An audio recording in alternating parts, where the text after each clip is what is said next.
আল্লাহ রাব্বুল আলামিন বলেন নাম্বার 2 হলো যারা ঈমান আনবে। হয়তো এখন বলবেন হুজুর এত সহজ বিষয় না আপনি আলোচনা করছেন, ঈমান যারা আনবে। আমরা তো ঈমান আনছি, শুধু আমি না, আমার বাপ শুদ্ধ ঈমানদার। আছে না এরকম লোক, আছে না বলার? আমার বাপ ঈমানদার ছিল, আমারও তো ঈমানদার। কিন্তু বাপ ঈমানদার হলেই কিন্তু সন্তান ঈমানদার হয় না। ঈমান কি বংশের সূত্রে পাওয়া জিনিস না, ঈমানদার হতে হয়। বলেন ঈমানদার হতে হয়। ঈমানদার কি বংশসূত্রে পাওয়া যায় নাকি? না। ব্রাহ্মণের ছেলে ব্রাহ্মণ হতে পারে, খ্রিস্টানের ছেলে খ্রিস্টান হতে পারে, বৌদ্ধর ছেলে বৌদ্ধ হতে পারে, পাদ্রীর ছেলে পাদ্রী হতে পারে, কিন্তু মুসলমানের সন্তান মুসলমান হতে পারে না, ইমামের সন্তান ইমাম হতে পারে না যদি তার ইমামতির যোগ্যতা না থাকে। এখানে ইমানটা থাকতে হবে, তার মধ্যে ইসলামটা থাকতে হবে। আমার দেশে বহু নামাজি আছে কিন্তু তারা কাফের আছে, কিন্তু নামাজি কিন্তু কি কাফের, নামাজি মুনাফিক, নামাজি মুশরিক। কেমন করে একজন মুসলমান বলতে পারে কোরআনের সাথে রাজনীতির কোনো সম্পর্ক নাই? আমরা বলবো সেই দলগুলোর সাথেও আল্লাহর কোনো সম্পর্ক নাই। জোরে কোন ঠিক কিনা? কথা ক্লিয়ার? কথা ক্লিয়ার? হ্যাঁ, বাড়ি যাবেন না আপনারা? থাকবে তো থাকেন, আমি যাই। জিকির করি লা ইলাহা। আমার নবীজি বললেন, ও সাহাবী তোমার কি হয়েছে বলো? হুজুর বিয়ে করেছিলাম, সন্তান পেটে চলে আসছে, বয়ের 7 মাস, খেতে পারে না চলতে পারে না। বললাম তোমার মায়ের বাড়ি যাও, ছেলের সন্তান হলে পরে তুলে নিয়ে চলে আসবে, মেয়ের সন্তান হলে আমাকে বলারই দরকার নাই, জীবন্ত পুঁতে হত্যা করবে বলে দিলাম। ওই সমাজে নারীর কোনো মূল্য ছিল না। রাসূল সেই সমাজই বলে ফেললেন যার ঘরে 3টা মেয়ে তার জন্য 3টা পৃথক জান্নাত। জোরে বলি সুবহানাল্লাহ। আমার নবীজি বলে দিলেন। আমার নবীজি বললেন সাহাবী এরপরে কি হলো বলো? এরপরে তিনি বলছেন, সেই সাহাবী বলছেন হুজুর বউটাকে পাঠিয়ে দিলাম, সন্তান ডেলিভারি হয়েছে মেয়ে, কিন্তু আমাকে বলল সন্তান মৃত হয়েছে। কিচ্ছু বললাম না আমি। এইভাবেই 5-6 বছর চলে গেল হুজুর। হঠাৎ করে আমি একদিন চলতে নিয়ে দেখি আমার সামনে মেয়েটা ধরা পড়ে গেছে। আমার মতো চোখ, আমার মতো চোখের ভ্রু, আমার মতো কপাল, আমার মতো হাতের নখ, পায়ের নখ, আমার মতোই চেহারা। সন্দেহ লাগলো, মেয়েটাকে চট করে ধরলাম, মেয়েটাকে প্রশ্ন করলাম, বাবার নাম বলতে পারে না। আমি সোজা চলে আসলাম বউয়ের কাছে, বললাম বউ আমার সত্যি করে বলো তো এই মেয়েটা কার মেয়ে? সঙ্গে সঙ্গে আমার বউটা কেঁদে কেঁদে বলছে আমার স্বামী। কতক্ষণ গোপন করবে? এটা তো আমাদের সেই ওরসজাত সন্তান। আমি কিচ্ছু বললাম না, ঠান্ডা মাথার খনি বনে গেলাম। আর মনে মনে চিন্তা করলাম এত বড় অপমান কেমনে সহ্য করবে, কে মারবো কেমনে। মারার পরিকল্পনা হাতে নিয়ে বউটাকে বললাম, বউ তুমি তোমার মেয়েটাকে সুন্দর করে সাজিয়ে দাও, গুছিয়ে দাও। এর মধ্যে হুজুর আমি আমার মেয়েটাকে বশ করে নিলাম, কোলের মধ্যে আদর করলাম, স্নেহ দিলাম। মেয়েটা বলছে বাবা তুমি আমার এত সুন্দর, বাবা আমার মা তোমার ব্যাপারে খুব কঠিন কথা বলেছেন, কিন্তু তুমি তো সহজ বাবা, কত সুন্দর, আমাকে মায়া করো, আমাকে মোহাব্বত করো। হুজুর মেয়েটা আমাকে চুমা খাই বারবার, আমার সঙ্গে রাতের বেলা থাকলো, একসঙ্গে থাকলাম। ছোট্ট মেয়ে আমার, সকালবেলা বললাম মা চলো তোমাকে নানির বাড়িতে নিয়ে যাব। মেয়েটা অস্থির হয়ে গেছে নানির বাড়ি যাওয়ার জন্য। আমার বউ তাকে সাজিয়ে দিল, গুছিয়ে দিল। নানির বাড়ির কথা বলে রওনা করলাম। নানির বাড়ির দিকে রওনা না হয়ে জঙ্গলের দিকে রওনা দিলাম। মেয়েটার ছোট্ট মুখটা আরো ছোট হয়ে গেছে। মেয়েটা বলছে বাবা এই দিক না গিয়ে তুমি জঙ্গলে কেন যাও? কিচ্ছু বললাম না। জঙ্গলটা পার হয়ে গেলাম। জঙ্গল পার হওয়ার পরে দুপুরবেলা কোদালটা হাতের মধ্যে নিয়ে হুজুর আমি কোদাল দিয়ে গর্ত খনন করছিলাম। মেয়েটা বারবার বলে বাবা তুমি কি নানির বাড়ি যাবে না? গর্ত খনন কেন করো? তুমি কি জন্য করছো বাবা বলো তো? আমি কিচ্ছু বললাম না। আমি সেই সময় প্রচন্ড গরম, শরীর থেকে ঘাম ঝরে। মেয়েটা গামছা দিয়ে সেই ঘামগুলো মুছে মুছে দেয়।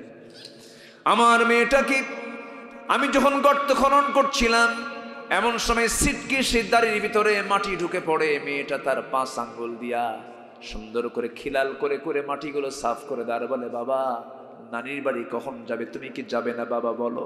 কপালে চুমু খায়, গালে চুমু খায়, বুকের মধ্যে সে জড়ে ধরে, এরকম করে বারবার আমাকে অনুনয় বিনয় করলো। গর্ত খনন শেষ হয়ে গেল আমার, আমি পিছন দিকে চলে এলাম। মেয়েটাকে বললাম, মা দেখো তো গর্ত খনন কেমন হয়েছে। আমার মেয়েটা একটা মুচকি হাসি মারলো হুজুর, সেই মুচকি হাসি আমি আর ভুলতে পারছি না। আমার মেয়েটা মুচকি হাসি মেরে নিজে আগায় গেল, গর্তের কাছে গিয়ে একটু উঁকি মেরে যখন দেখতে লাগলো, আমি পিছন দিকে চলে আসলাম চক্ষু বন্ধ করে। এমন পাষাণ বাপ হুজুর, হৃদয়হীন বাপ আমি। এমন জোরে সজোর আঘাত করলাম, ধাক্কা মারলাম পিছন থেকে।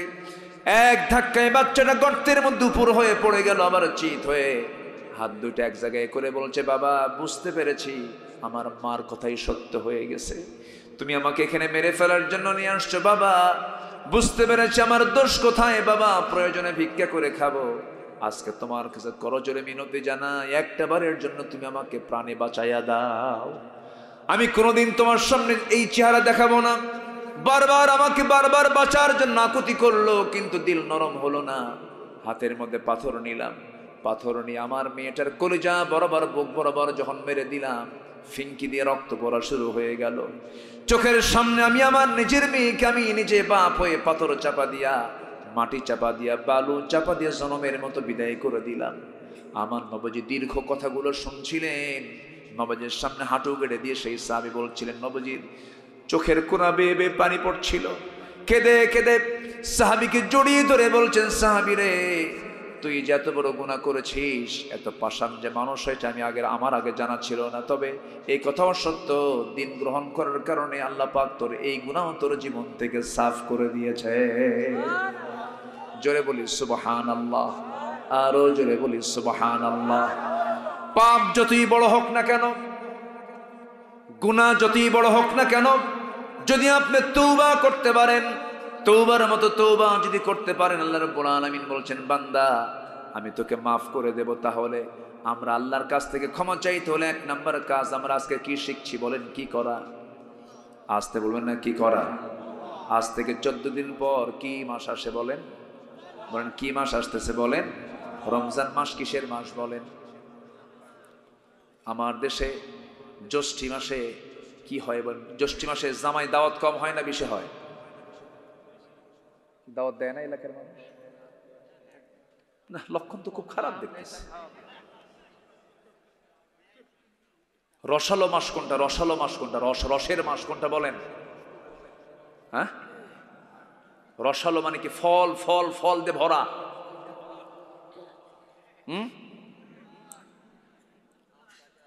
আম কাঁঠাল কোন মাসে? এই জামাই শ্বশুর কেউ নাই নাকি এখানে? কথা বলে না। কোন মাস? হ্যাঁ জ্যৈষ্ঠী মাস। বলেন না কেন কথা? দাওয়াত দেন না? রাগ করতেছেন? ও জামাই এখন শ্বশুর বাড়ি উল্টে নিয়ে আসে, বউ সহ। আমার বন্ধুগণ, যেমন ফলের একটা মৌসুম আছে, তেমনি একটা ইবাদতের মৌসুম আছে, যে মৌসুমে ইবাদত করলে পরে আল্লাহ রাব্বুল আলামিন ডাবল ডাবল সওয়াব দিয়ে দেন। সেই মৌসুমের নাম কোন মাস বলেন? বলেন কোন মাস বলেন? রমজান মাস। এই রমজান মাসকে আমরা কাজে লাগাবো বেশি করে বিড়ি খায়া। হ্যাঁ, কষ্ট হচ্ছে, বয়স তো যে পা লেগে গেছে। আমি আপনাদেরকে মনে হয় কষ্ট দিয়ে ফেলতেছি। এত সুন্দর মানুষ হয়, একটা লোক কিন্তু ওঠে না। এই রাশেদ ভাই কই? কেউ তো যায় না বাড়ি। কি সুন্দর বসে আছেন, বলি আলহামদুলিল্লাহ। জীবন, আমার 3টা কাজ আজকে আমরা শিখে যাব।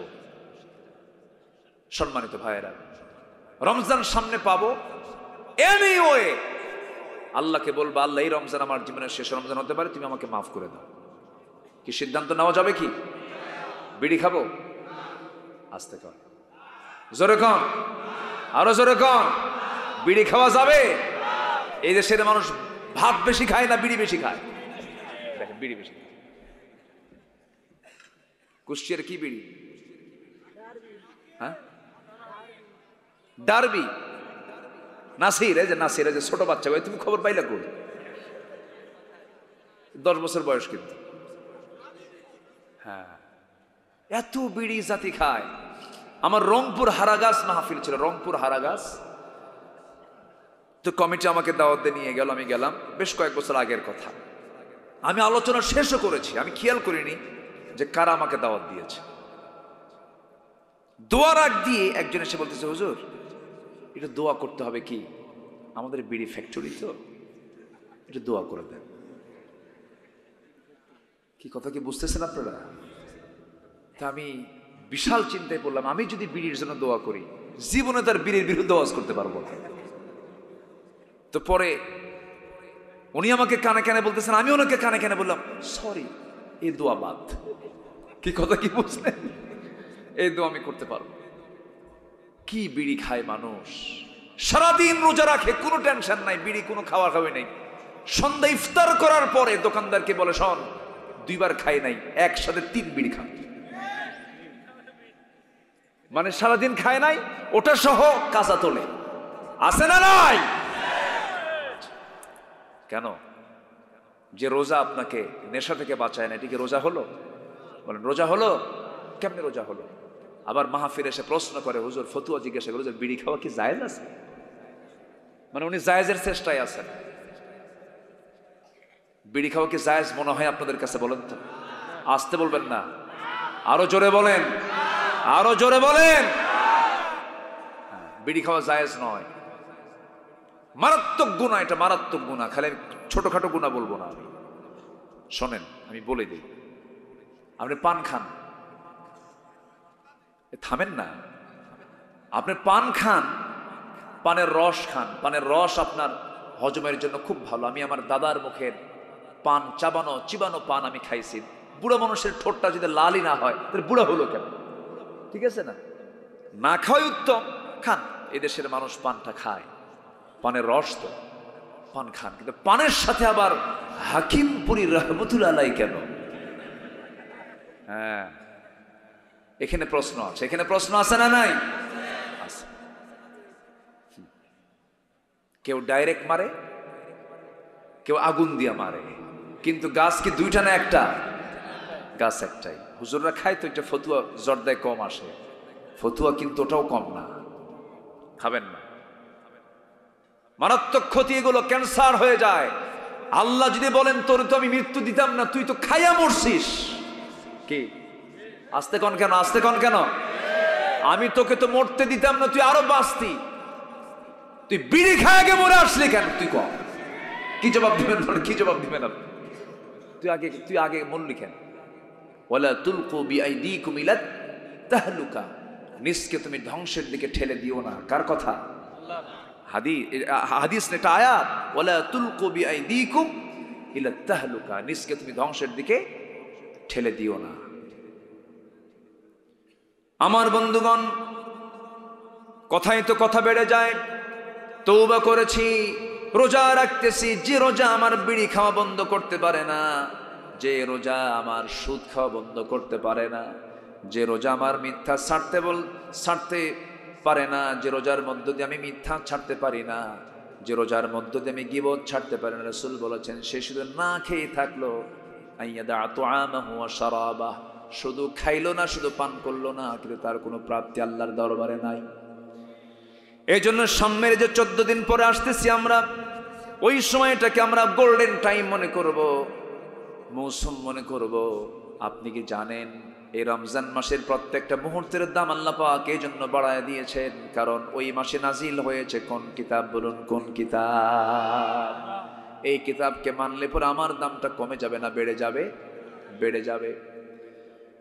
আমার বন্ধুগণ, রোজাদার যদি খাদ্যে ভেজাল দেয়, রোজাদার যদি মিথ্যা কথা বলে, রোজাদার যদি গীবত শিকায়াত করে, রোজাদার যদি মিথ্যা সাক্ষী দেয়, সে রোজাদারের রোজা কি আল্লাহ দরবারে কবুল হবে নাকি? কবুল হবে না। নামাজও কবুল হবে না, কোনো ইবাদত কবুল হবে না। আমার বন্ধুগণ, খাদ্যে ভেজাল দেওয়ার যে কত বড় অপরাধ, ছোট্ট একটা উদাহরণ দিলে স্পষ্ট হয়ে যাবে। আল্লাহ তাআলা প্রত্যেক বান্দার মধ্যে কম বেশি অসুখ দিয়েছেন। যে আল্লাহ অসুখ দিয়েছেন সে আল্লাহ মনে হয় ওষুধ দেন নাই? হ্যাঁ, অসুখ থাকলে তার ঔষধ আছে না নাই? আসতে বলবেন না, আছে। হয়তো আমরা খুঁজে পাই না, আর খুঁজে পেলেও নষ্ট করে ফেলি।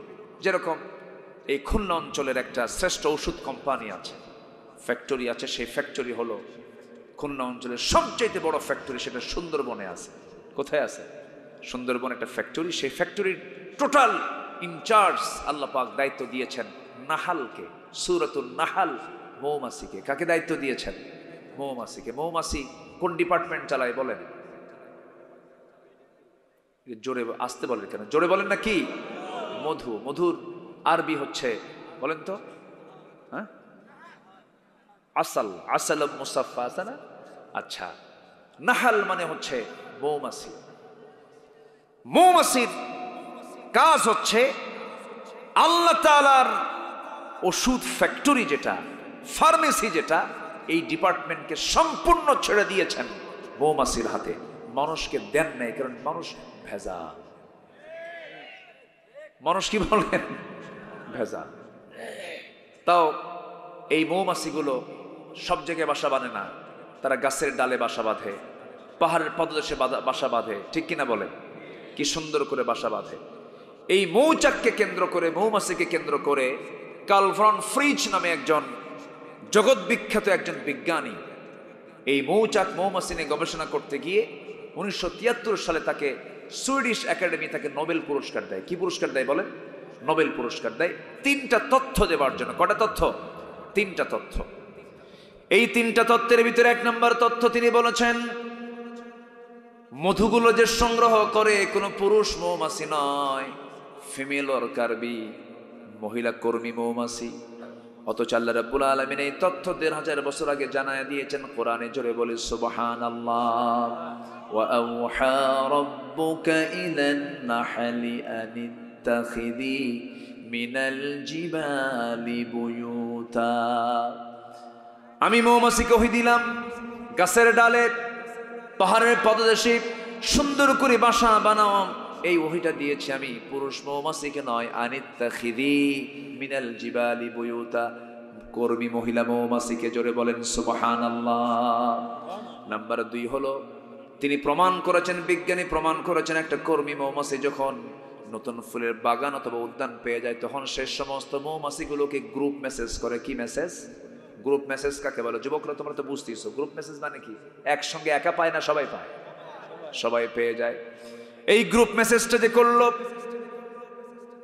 এই যে তথ্যটা বিজ্ঞানী কার্ল ভন ফ্রিজ প্রমাণ করলেন, তথ্য দিলেন তার 1000 বছর আগে। এটা পুরাতন তথ্য আল্লাহ রাব্বুল আলামিন দিয়েছেন। আর এই বিজ্ঞানী এই গ্রুপ মেসেজের নাম দিয়েছেন ওয়াগাল ড্যান্স। বিশ্বব্যাপী সাড়া ফেলে, কিন্তু আল্লাহ রাব্বুল আলামিন 1000 বছর আগে বিশ্ববাসীকে জানায় দিয়েছেন, সুম্মা কুলি মিন কুল্লি সামারাতি ফাসলুকি সুবুলা রাব্বিকি যুলুলা। জোরে বলুন আল্লাহু আকবার।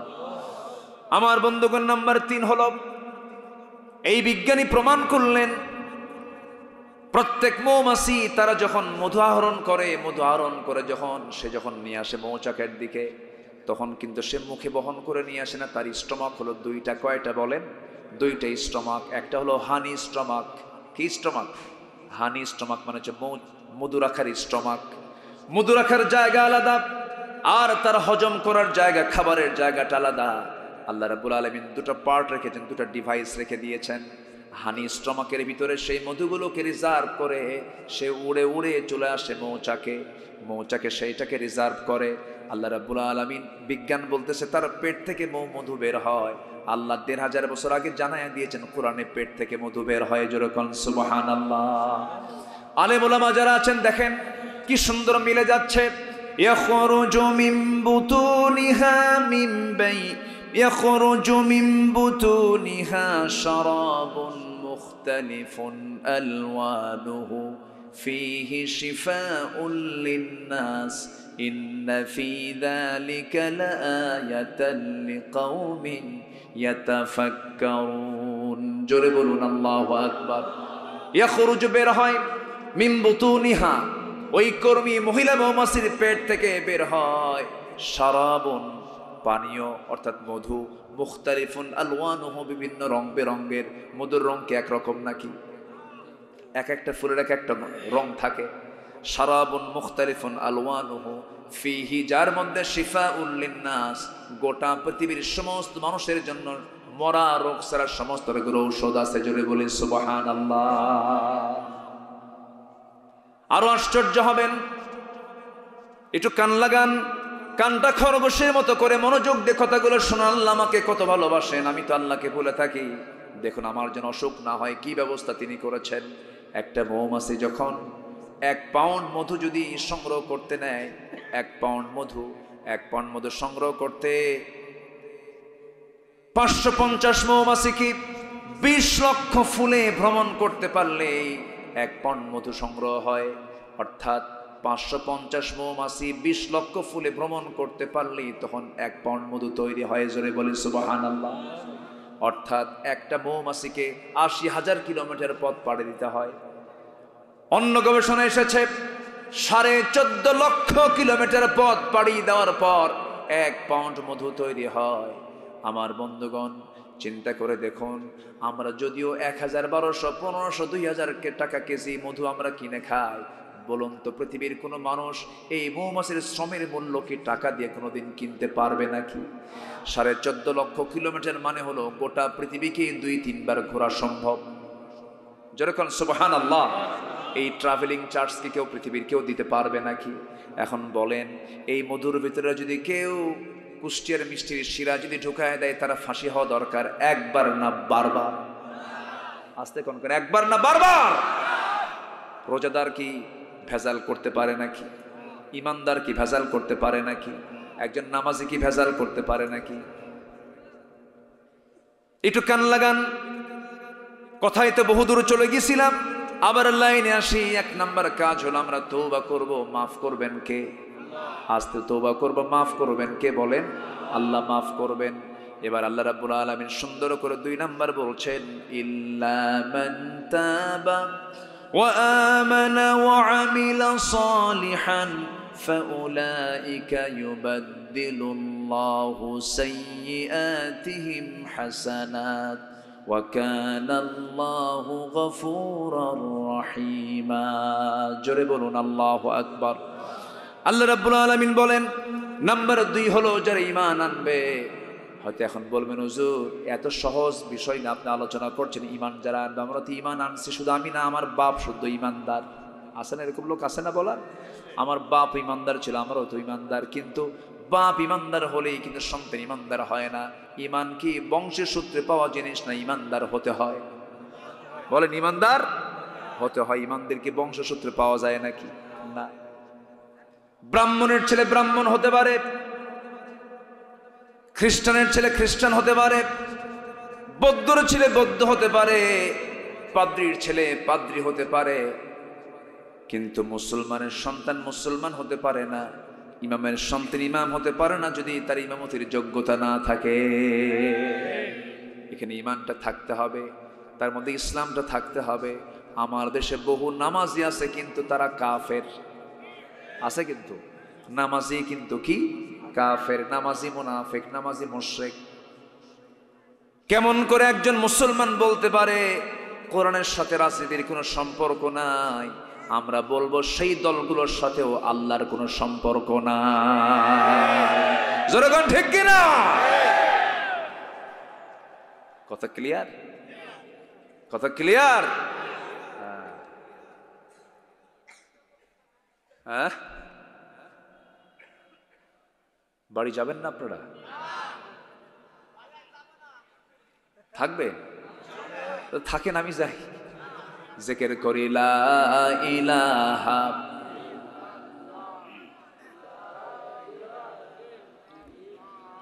আরো জোরে লা ইলাহা, আরো জোরে লা ইলাহা, সুবহানাল্লাহ আলহামদুলিল্লাহ লা ইলাহা, আরো জোরে লা ইলাহা, লা ইলাহা ইল্লাল্লাহ মুহাম্মাদুর রাসূলুল্লাহ সাল্লাল্লাহু আলাইহি ওয়াসাল্লাম। সবাইকে জান্নাত পেতে রাজি আছেন নাকি? সবাইকে জান্নাত পেতে রাজি আছেন? নামাজ পড়তে সবাইকে রাজি আছেন নাকি? নামাজ আছে যেখানে জান্নাত আছে সেখানে নামাজ পড়বেন। কারা কারা একটু হাত তুলে দেখান তো দেখি। জোরে বলি ইয়া আল্লাহ, আমাদেরকে 5 ওয়াক্ত সালাত আদায় করার তৌফিক তুমি আল্লাহ দিয়া দাও। জোরে বলি আমিন, আরো জোরে আমিন। হাত নামান। নাম্বার 2 হলো ঈমান আনবো। কি আনবো বলেন? ঈমান।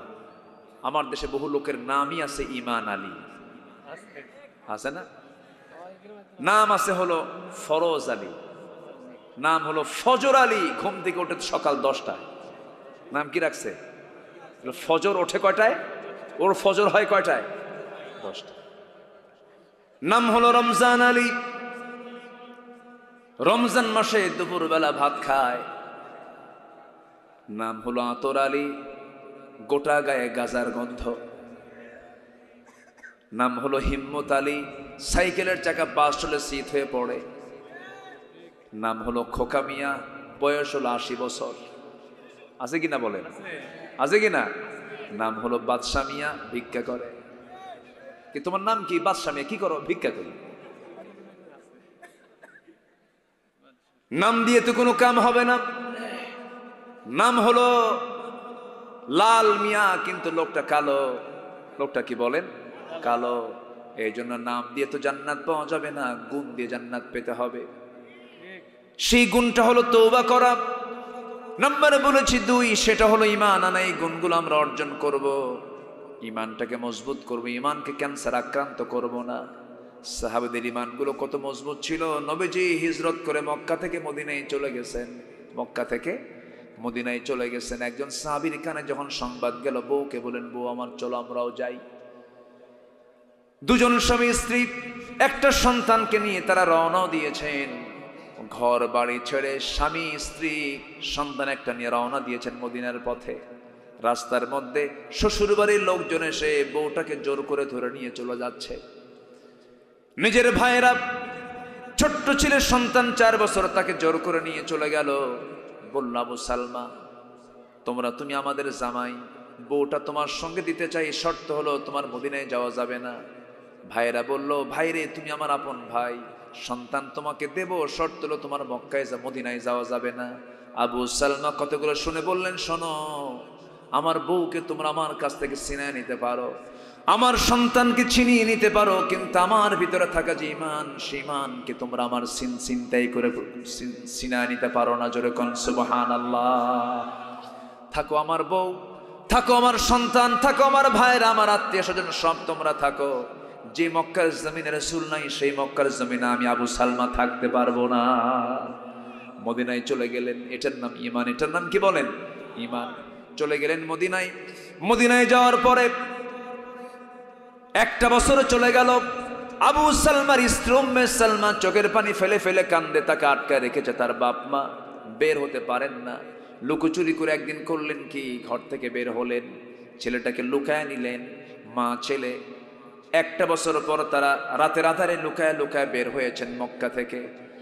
অনেক পথ পাড়ি দিয়ে কষ্ট করে মদিনা পর্যন্ত চলে গেছেন। ফজরের সময় হয়ে গেছে, আজান হয়ে গেল। রাসূল নামাজটা মদিনার মসজিদে পড়ালেন। আজান শেষ, নামাজ শেষের পর একটা এলান জারি হলো, আসসালাতু আলাল মাইয়িত, জানাজার নামাজ শুরু হবে কার? গত রাত্রে আবু সালমা দুনিয়া থেকে বিদায় নিয়েছেন। উম্মে সালমা ভিতরে ঢুকলেন মদিনার, ওইদিকে আবু সালমা তার স্বামী দুনিয়া থেকে বিদায় নিলেন। আহারে, আমার নবীজি জানাজা পড়ায়া দিলেন। এক সাহাবী এসে বলছেন, ইয়া রাসূলুল্লাহ, আবু সালমা দুনিয়া থেকে বিদায় হলো, কিন্তু হুজুর উম্মে সালমা তার স্ত্রী তার সন্তান সহ হাজির হয়ে গেছে। আমার নবীজি কেঁদে ফেললেন, বলেন, আহারে আমার আবু সালমার কি নসিব, উম্মে সালমার কি নসিব। তারা স্বামী স্ত্রী 1টা বছর পর তারা আবার পরিচয় হতে পারলো না, এক জায়গায় হতে পারলো না। রাসূল তাদের জন্য দোয়া করে দিলেন। আমার বন্ধুগণ, আবু সালমা এবং উম্মে সালমার দাম্পত্যময় জীবনটা খুব সুখময় ছিল। একদিন 2 জন গল্প করতে করতে নির্জন পরিবেশে তারা একাকী গল্প করতেছিল। গল্পের মাঝে এক সময় এক পর্যায়ে উম্মে সালমা বলে ফেলছেন, আমার স্বামী আবু সালমা, আমি আপনাকে একটা প্রশ্ন করতে চাই। কি প্রশ্ন বলো? আমি যদি আপনার আগে মরে যাই, আমার মৃত্যুর পরে আপনি কি আমার জায়গায় অন্য কোনো নারীকে নিয়ে আসবেন নাকি? মানে আপনি বিয়ে করবেন নাকি? আবু সালমা মুস্কি মুস্কি হাসি মেরে বলছেন, উম্মে সালমা, আমি তোমাকে দারুণ মোহাব্বত করি, দারুণ লাইক করি, তুমি কি বলতে চাও বলো। কেন আপনি ভালো করে বলুন, আপনি কি বিয়ে করবেন নাকি? এবার আবু সালমা উল্টা প্রশ্ন করছেন, তোমার কাছে যেটা পছন্দ হবে আমি সেটাই করব, বলো, আমি তোমাকে দারুণ ভালোবাসি। এবার উম্মে সালমা বলছেন, আমি যদি আপনার আগে মরে যাই, আপনি যদি বউহারা হয়ে যান, আমার শর্ত হলো আমার জায়গায় কোনো নারীকে আপনি নিতে পারবেন না, আপনি বিয়ে করতে পারবেন না। মেয়েদের এই স্বভাবটা এখনো আছে না নাই?